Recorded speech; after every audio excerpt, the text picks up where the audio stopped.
Bienvenue dans notre nouvelle session d'actualité. Bonsoir mesdames et messieurs, vous êtes sur la radio apostolique. 17h à Kinshasa, heure de vous informer. Vous êtes à Jacqueline Congolo à la présentation. Les titres: tournant pastoral de l'apôtre Christophe Kabongo Kantou sur l'étendue de Kinshasa. Le promo de l'église néo-apostolique authentique a fait sa descente dans la partie Kinshasa-Funa, précisément dans la commune de Kinshasa, où il a tenu un service divin solennel en cette date du 13 novembre 2022. Un accueil chaleureux lui a été réservé par le fidèle de ce coin.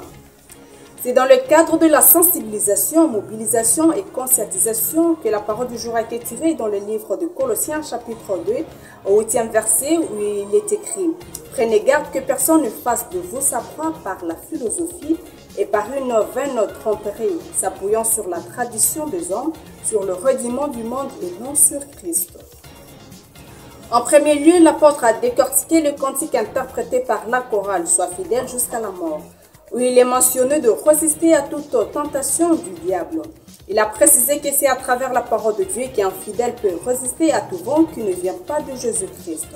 Donnons l'exemple de Jésus-Christ qui s'est retiré pendant 40 jours pour prier, afin qu'il ne cède pas à la tentation de Satan.